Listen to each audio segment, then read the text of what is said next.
Follow me, sir. Follow the sun another way. Hello. How are you? Beautiful. Beautiful.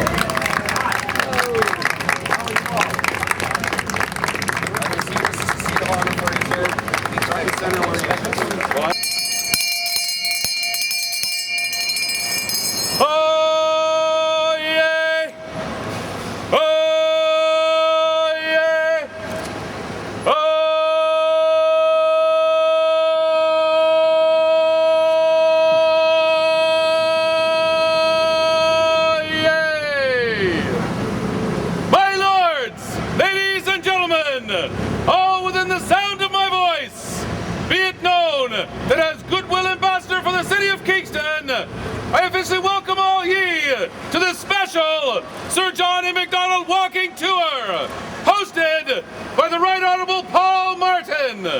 God bless a united Canada. God save the Queen.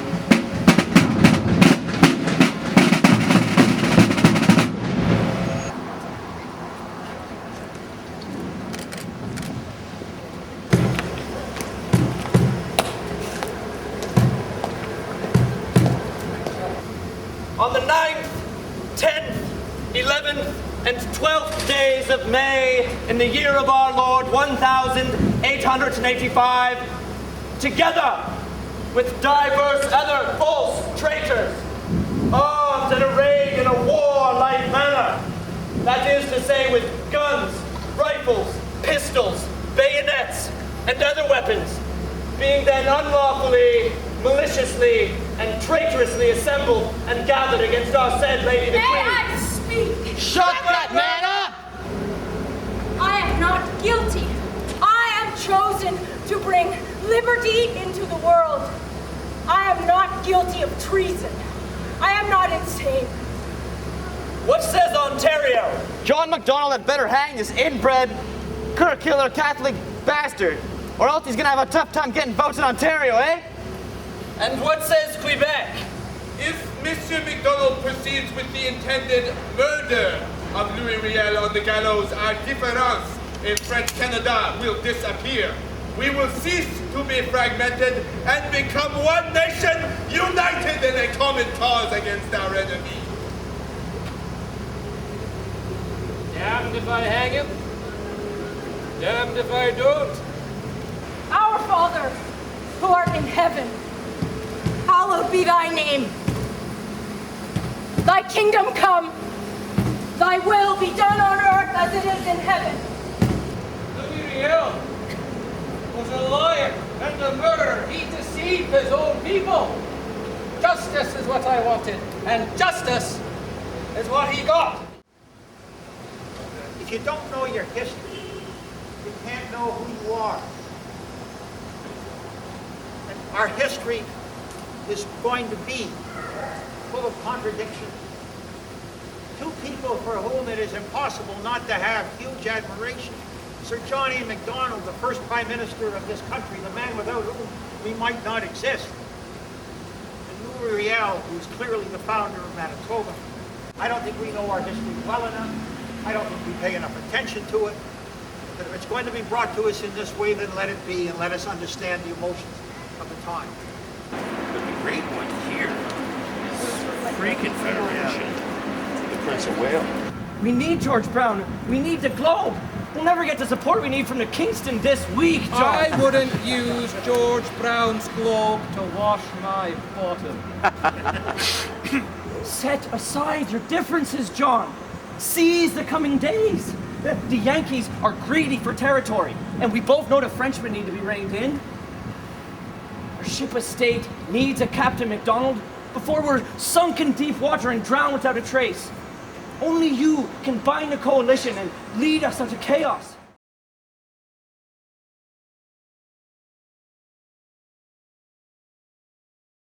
Montreal Montreal Gospel Choir started to sing, and it was magnificent.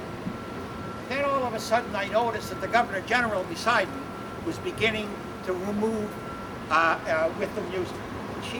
She's tremendously rhythmic. I mean, those of you who've seen her, and it was just a wonderful thing to see. And then I'm sort of standing there like a lump. And all of a sudden I look to my right, and there is Peter Milliken starting to weave and back and forth. So I said, if Peter Milliken can do it, I can do it. And I have no rhythm, and I started to do this. And anyway, so you have the Governor General doing phenomenal, Peter actually better than I would have ever thought, and me. That, when it was all over, we left, the event was over, I get a phone call from my sons who have watched this on television. And they said, Dad, we can't go out in public anymore. You've absolutely disgraced the family. There's only one thing we would ask, don't ever dance again in public. And I've vowed to do that, and I certainly will never stand beside Peter Milliken when there's good music. Across the street, folks, is the home of Sir Richard Cartright, Canada's first Liberal finance minister in the Mackenzie government in 1873. Was when he took office, and it was a pretty important position in 1873, and it was a pretty important position in 1993 too, sir. And unfortunately, John A. and Sir Richard didn't get along too well, and Kingston was a small town back then, and when John A. didn't put Sir Richard in the first cabinet, poof, Mr. Cartwright became a Liberal. But you'll understand that at an event like this, especially one in honor of Sir John A., this is not the place for partisan remarks. And I'm not going to be partisan. Well, I'd love to be, but I'm not going to be partisan. Let me just simply say that Sir Richard Cartwright was one of the great, if not the greatest, finance ministers. He paved the way for the rest of us. He also essentially established a tradition in Canadian history. On this I will close. Liberal prime ministers, liberal finance ministers are used to picking up and cleaning up messes left by Tory governments, and then he leaves them a surplus, which they then blow.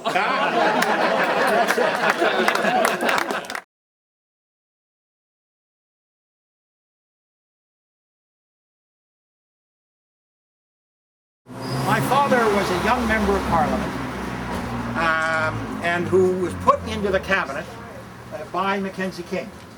So he was in Mackenzie King's cabinet, but Mr. King ran his cabinet with a bit of an iron fist, and my father, and obviously as being a young member, was very much ambitious and was on the way up and wanted things to go well. He then married this young woman from Windsor, who was my mother, and took her with him to Ottawa. And they were going to Laurier House to meet Mackenzie King. Those of you who've been to Ottawa know Laurier House. My mother had never been in there. My father had hardly been in there. And my father was telling my mother, now this is very important to my career. You can't say anything. You've got to say the right thing. My mother said, I can handle all of this. Don't worry. So as they went in, Mr. King came to the door and said hello to my father. My father introduced her to my mother, and my mother said, Prime Minister, my husband tells me you are a great man. And Mackenzie King said, and you, Mrs. Martin, what do you think? And she said, well, I'll take some convincing. The fact is, that's the second part. The next day, Mackenzie King called my mother. And he said, Mrs. Martin, may I come over and maybe go for a walk? And they became very, very good friends. And it's a wonderful story. I've asked my mother about it. I asked my mother if she was ever fully convinced, and she never answered.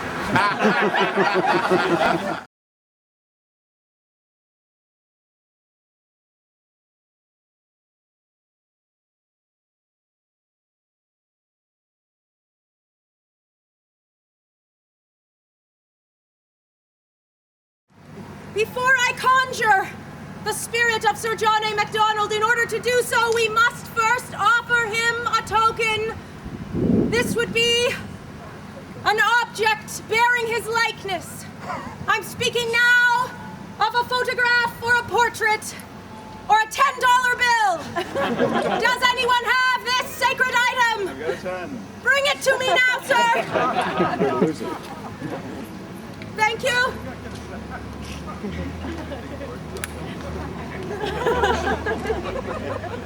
No! This bill is cursed! How dare you bring this into our midst! I will take care of this for you. I'll hold on to it. But we are here as the commission prepares for the 200th anniversary of your birth. And I got to tell you, on a hot day like this, if you have to wear those clothes much longer, you're not going to make it. But I want to say to you, Sir John, that while you and I did not share political parties, I remember on your last birthday when it was celebrated in the House of Commons, I guess it must have been the 150th, my father stood up, followed by John Diefenbaker, to talk about your contribution. I have read Sir Wilfrid Laurier's contribution as to what you did to Canada upon your death. We are a country that not only has heroes, we are a country that needs heroes. We are a country that needs people who stand out so that all of those who come here from all over the world know of the great history of this land and why we have the values that we do, why we have the beliefs that we do. You know, Sir John, you stood for a strong central government. You stood for a government that took action. If it were not for you, we would have had, we might have had Confederation, but not for you, I'm not sure that we would have Western Canada. I spent a lot of time in Western Canada. To say, as you said, from coast to coast to coast, that is the nation, Sir John, that you built. And we are here in a historic city, in many ways because of you. This is, in many ways, the ultimate Canadian city. There is more history here than there is, there's more history here in the bricks in that house than there are in most of Canada. And that I must say, Arthur, that you have put on these walks, that the Commission is doing what you are doing in honor of Sir John, I think does us all very proud as Canadians. Sir John, I am very, very honored to have been one of your line. But more importantly, I am very proud to be a Canadian. And none of us would be that had it not been for you. Hear, hear. Hear, hear.